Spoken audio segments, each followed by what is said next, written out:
Hello everybody, welcome back. I'll try and make this video short if possible. So we're going to quickly look at Bitcoin, and I was speaking on the live stream last night. If you want to join the Patreon channel, for instance, it's £7.50 a month. You get 2 live streams a week, and we look at all kinds of altcoins. And it's not like I say anything outside of that Patreon, those live streams that you don't get on the normal channel. It just gives you the opportunity to ask me, about chats from any old thing. And I suppose sometimes you might get little tidbits because you hear me droning on for 2 hours at a time.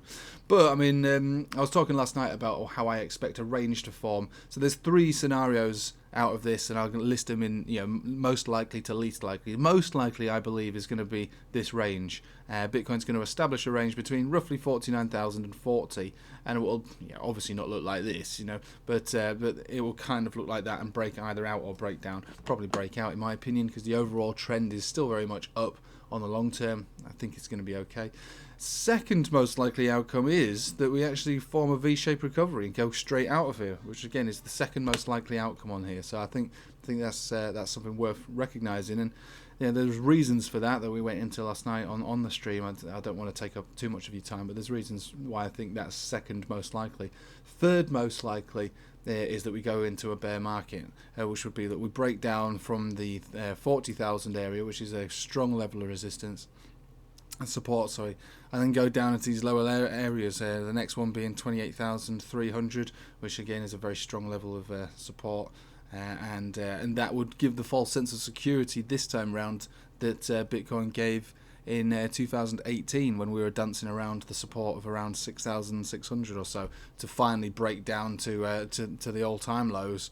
Well, not all-time lows, but the end of the bear market, which previously was about 3,300, and this time round would either be around about 18,000 to maybe 12,000.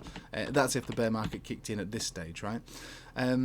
So number 1 most likely being the range, number 2 most likely being the V-shaped recovery, and most unlikely being a bear market. So that's the deal essentially in a nutshell with Bitcoin.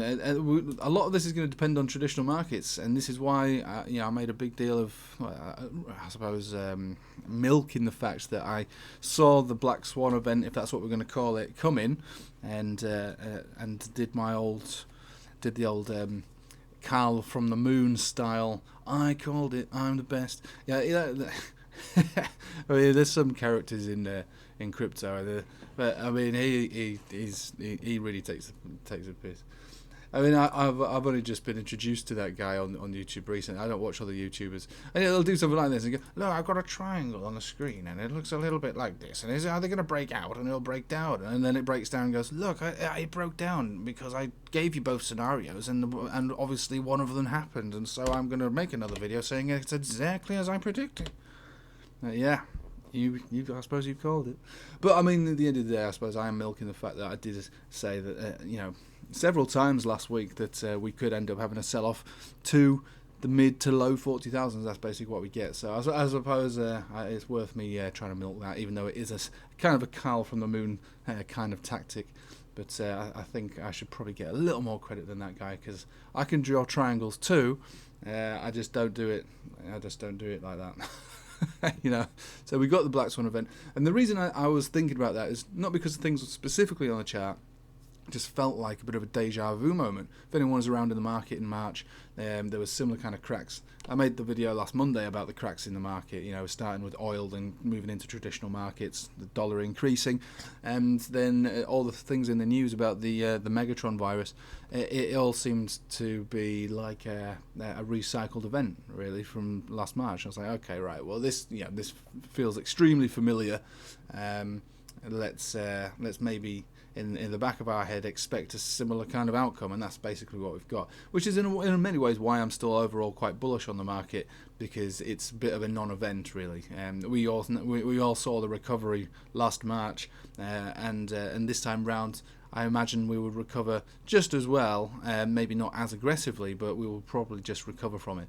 But we're looking at the Nasdaq, which is, I suppose, an overview of the market's tech sector anyway. which Bitcoin does have some kind of affiliation, not affiliation, but it does kind of move with it. You can see the downtrend on this daily, and you can see the downtrend on this daily. So I mean, I'm not saying that they're correlated, but they do share some kind of move.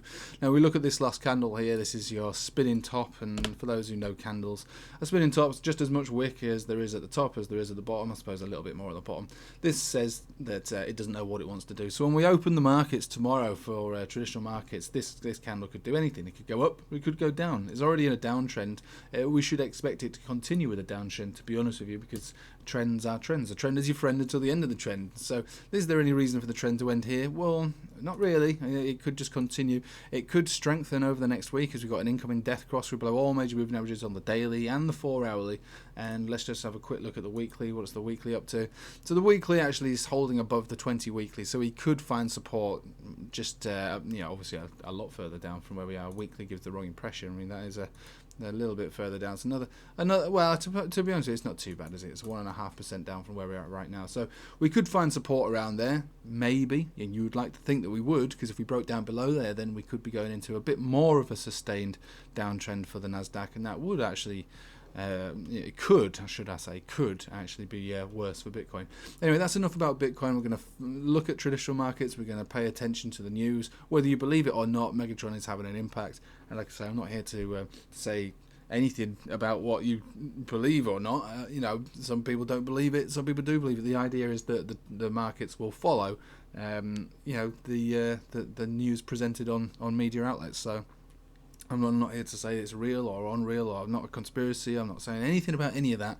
Just saying that the narrative is being driven by the Megatron virus, and the Megatron virus, whether you believe it or not, has caused an impact. But I think it is a non-event really. I think we'll turn around reasonably soon. Whether we reaccumulate during in that area, or we just basically break out. The least likely scenario is a bear market. But let's have a quick look at Ethereum to BTC. So again, on my video yesterday, I said, look, this is the silver lining that we should all pay attention to. Altcoins, not, I suppose, every single individual altcoin, but altcoins as a block, stronger than Bitcoin in the face of the dump. I've never seen this in my whole life. Never seen a dump across the board with the Bitcoin dominance actually break down even further as a result. Some bloke commented going, "You're just trying to get subs by saying things that are bullish that people might like." And I said, no, it's not. You're misunderstanding what I'm saying, Wojak. That's not what I'm saying. I'm saying that this chart is breaking down, and this is extremely rare. Never in all the years I've traded crypto have I ever seen that happen, especially after such a significant dump. So I turned my attention over to Ethereum, and Ethereum is breaking out of a major area of resistance, basically going into a brand new phase, I would say. This is similar to when we broke out of this megaphone or the speakerphone formation that it was trading in before. Broke out, went into a new vibe. Now we're breaking out of this formation all over again, which, if you look at it, really, if we could take the top of that and we could say, all right, well, what we're looking at here is an ascending triangle, which is a bullish formation. We've broken out already, way before the apex of that. Way before the apex. So it's really bullish in many ways, in every way, really. So that's good for altcoins. Now, the one thing that I always feel skeptical about is as we head down towards the 40% dominant region of Bitcoin dominance, we normally get a reaction from that, whether it's in a bull or a bear market. So we broke down, I should say that this dominance chart broke out when we came down to 40% dominant, and this is a bear market. So as altcoins died and Bitcoin died, this basically is just suggesting, well, it's not suggesting, this is telling us that altcoins were dying. They were literally dying off, in the bear market. Whereas this time round, I suppose here we're talking about a miniature alt season, similar to, well, this was in the face of a dump in May, altcoins dying off, Bitcoin dying as well, but to a lesser extent. So it's a deceptive looking chart, but the idea is that hedging into Bitcoin as we go down to a 40% dominant range is more likely to work out than not. But I also think that given the breakout with Ethereum at this stage, and some other altcoins that we looked at as well last night, we were looking at a few, not many, but a few of them also breaking out versus Bitcoin pairing. So it does suggest that, you know, and again, the more times you touch a support, the more likely it is to break. So, you know, we touched it, bang here, and we're looking to touch it again here. And again, it's a bearish chart, so maybe we do break down to that next level, which is down here, 36, 37% dominance. Now, you might think, well, that's not much. Don't expect an alt season of any significance. Well, it won't be as significant as this one, but it will still be pretty good because there's way more money in it now than there was, you know, like back down here. This is when the market basically reached a, you know, $1 trillion market cap. Prior to that, it's more or less all of this, the entire chart, the entire market. Up to roughly about this point here, traded at $500 billion its entire life or less, and now it trades at, you know, 1, 2, maybe it was getting towards 3, wasn't it? It peaked at 3 trillion. So a lot more money in it now. So a little, you know, less moves down on the dominance chart can mean massive moves up on especially small to medium cap coins. So there is a chance that we go into we'll call it an alt rally rather than a season, driven by Ethereum's strength and a lot of other altcoins' strength versus Bitcoin. So to that bloke who was like, oh, I was talking about just to get subs.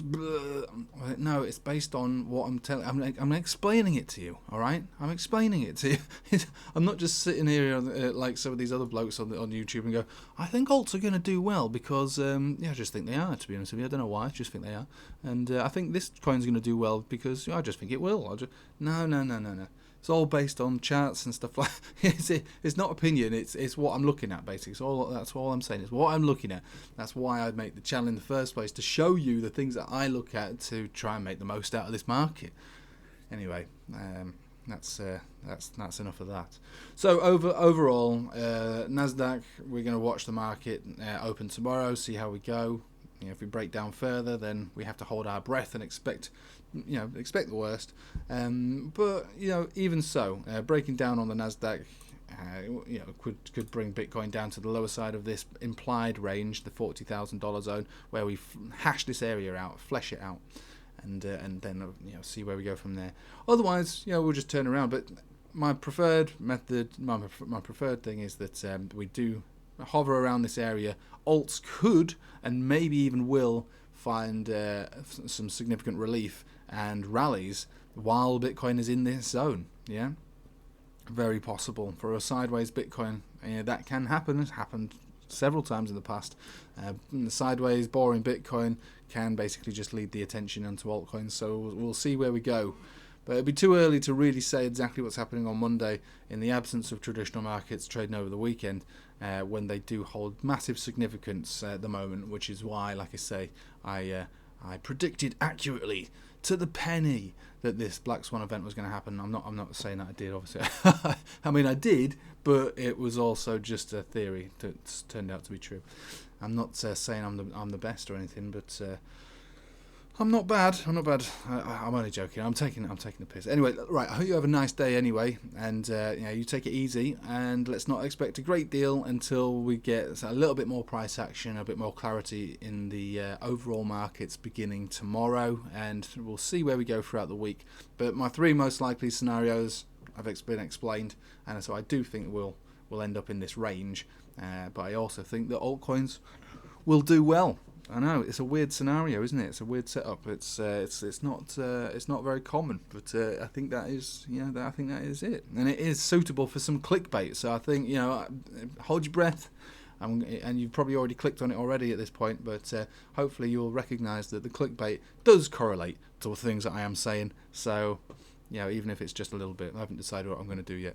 Hope you have a nice day, guys. Take it easy.